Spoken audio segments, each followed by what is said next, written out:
gosta de Disneylândia, você gosta de passear, você nunca será. Aqui é guerra. Então até passeando, mas treinando, trabalhando, não paramos de trabalhar.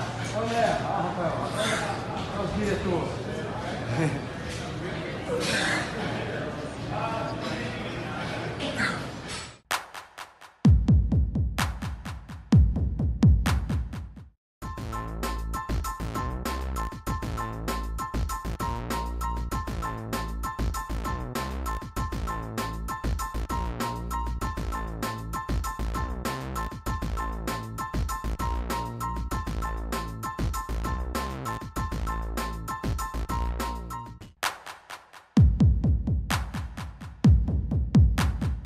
As main event, Khabib Conor, what are your thoughts on the matchup? Who do you think takes it? I keep going back and forth on that one, you know, but I think still that Conor probably will sleep him. I think Khabib has too many holes in his game, and I don't see enough progression in between. At least with me, every time you see me fight, I'm showing something new, I'm showing something different. I'm filling up those holes that are going to be there. And I don't think he does that. So I think a smart fighter is going to be able to take advantage of it. I've been seeing those holes for years. Is Conor that guy? I mean, maybe. And I'm leaning more towards he is than not. And I'm going with Conor. Probably will sleep in the second round.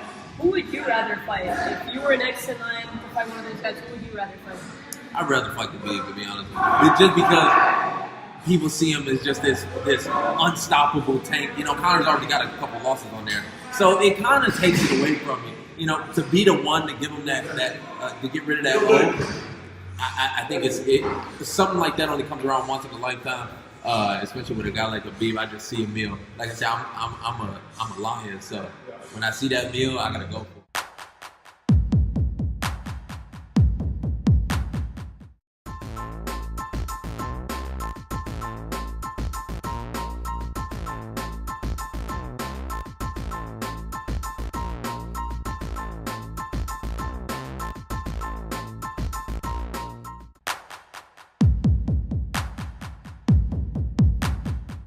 What's up, guys? So I have officially started my first ever YouTube channel, and I am so excited because I can't wait to share amazing aspects of my life with you guys, all the behind the scenes that you don't get to see on just social. But what I am looking for now is a videographer. So somebody that is passionate about filming, someone who knows how to hold a camera steadier than I do, somebody who knows how to use YouTube, because I definitely don't, and who wants to follow my life. So if you are in the Portland, Oregon area and are interested in filming and want to travel with me around to fights and events and different aspects of my life, go ahead. I have the details below of how you can apply, and yeah, I can't wait.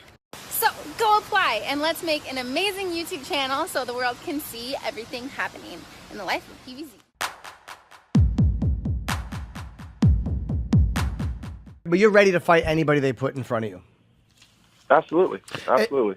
And Anthony, this is now Vulcan. He kicked a lot of ass, man. Like with Jimmy Manoa and several other guys, where he's a badass. But then he fought DC, and just styles make fights. So the way DC fought him, and he utilized his grappling, and he smoked him. You know what I mean? So it's kind of one of those things where people have short memories. You are fighting a very, very dangerous guy coming off a loss with one of the worst nicknames ever. I'm not listen. I love Lionheart. That's something that I'm an old school guy. It reminds me of something that it reminds me of both like Braveheart. It reminds me of some Van Damme movie. But No Time is just, I don't want to be a dick, but fuck that shit. Not man. a great. Anthony, you got to win just because of that nickname. Yeah, that's my nickname in bed. Yeah. Jimmy. Yeah, so you're fighting a guy, because here's the thing. Let's just say you beat Volkan Oezdemir, and I do think you can beat Volkan Oezdemir. Gustafsson is hurt, and people hate the way I say his name is Gustafsson, but it's fun to say that way. DC is not fighting light heavyweight until he fights Brock. There's no way he's doing a light heavyweight. So let's just say you win this fight. Do you think that there's some type of an interim belt fight set up between you and Gustafsson? I would imagine so. You know, here's the deal. I don't worry about everybody else too much, but if I go in there and I do what I think that I'm going to do, and I finish Volkan, and I do it devastatingly like I think I'm going to, I don't even, DC, even when we ran into each other in LA, he made it a point to mention that, I'm like one of the only guys that hasn't called him out because I think it's a waste of time. I don't want to challenge DC to a fight. I don't want to challenge DC to anything other than doing the right thing. And, I've said this before, the game was good to DC and no one held up his journey. So when I go in there and I do what I do, I don't really care who has the title. I don't care if it's vacant. I don't care if DC has it. I think it's his responsibility to sign on the line and give me my opportunity or get out of my way. But you're right. But there is a reality to guys being a little bit more vocal really does garner interest, and the powers that be do kind of notice if there's an interest in somebody. Like look at how fast Darren Till has kind of jumped up over everybody. Very true. Very true. But I don't want to waste my shot. When I take it, I want it to mean something. Sure. And like you said, I don't think that DC's ever coming back. Agree. So I don't want to challenge him to a fight because that's a waste of time. I want to fight whoever has the title that's willing to want to fight for it. So I don't know if it'll be an interim title or if maybe that'll be the time that DC decides, all right, I'm going to do the right thing. I'm not going to hold up these guys any longer. And I'm going to vacate the title, and then whoever me and whoever else can fight for it.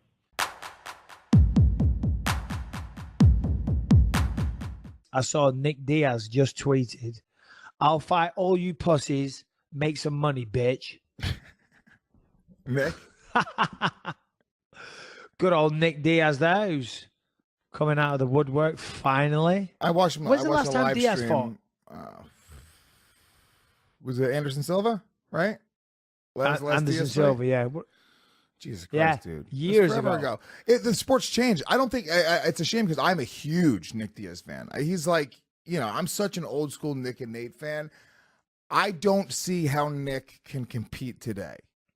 It would be a miracle if Nick Diaz could come in at 170 pounds and compete with these guys with this much time off. He seems weirdly stubborn, and it doesn't seem like he's ever wanted to truly evolve and commit himself to becoming the absolute best fighter. When he loses fights to guys like GSP, he's like, nah, I won that fight. That's his attitude. He'll just convince himself that he won the fight. So it's kind of weird. Yeah.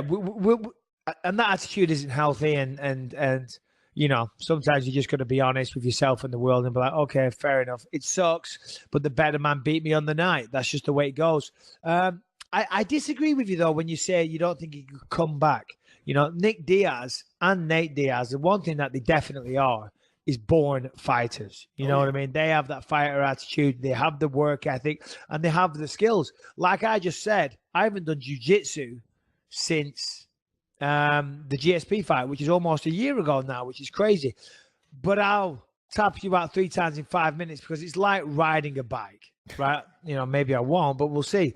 It's like riding a bike. You know what I mean? It's there. It's always there, and you just got to fine tune it a little bit. So if he just did some training, I'm sure he could get his skills back up to speed very quickly. I'm just wondering then, as I said that, I wonder if this has got anything to do with the fact that Nate's fighting. Obviously, he's been out of it for a while. His brother's accepting a fight. His brother's probably going to get paid handsomely for that fight. He's told Nick how much he's getting. He's probably like, you know what? $1 million, $2 million, whatever it is. That sounds nice, actually. That'd really help out my situation right now. Yeah. So yeah. And so he's calling people out. I'm just wondering, or maybe he can do the training camp with his brother, which is one of the most beneficial things to have. A friend or a brother or a teammate on the same card is incredible, So I don't know. I'm just spitballing. I'm just throwing that out there. Maybe. Yeah, I mean, look, I think he can come back, and he's an exceptional fighter, so he'll come back and he can beat a lot of dudes. I just think that Nick, he hasn't really been winning. He only takes fights against the absolute best of the best. And what has it been, 3 years? How long has it been since Nick fought Anderson Harrington? Look that date up. It's been at least 2. I think 4, 5 maybe? years. I think it's fucking crazy, dude. Longer than GSP. It's nuts. What is it, Harrington? Yeah, January 31st, 2015. So okay, almost so going 4 years. on 4 years. So almost 3 years. No, going on 4. No. Yeah. Almost 3. Do I have to do this on the podcast, Liz? Yeah, do it. January 31st, 2015. 16, 17. We're not at January 31st. Going on Mr. 4 Hollywood. years. Maybe you need to show up those math skills. No, because I thought it was the end of year fight. I thought it was December 31st. Yeah. All right. I did. I thought it's the end. I thought it was the end of the year. So all right. See the way I admitted it super fast though. Yeah, I'm wrong, Lewis. You were right. Just You saying. hate it. But Michael Bisping does not like talking being of- wrong.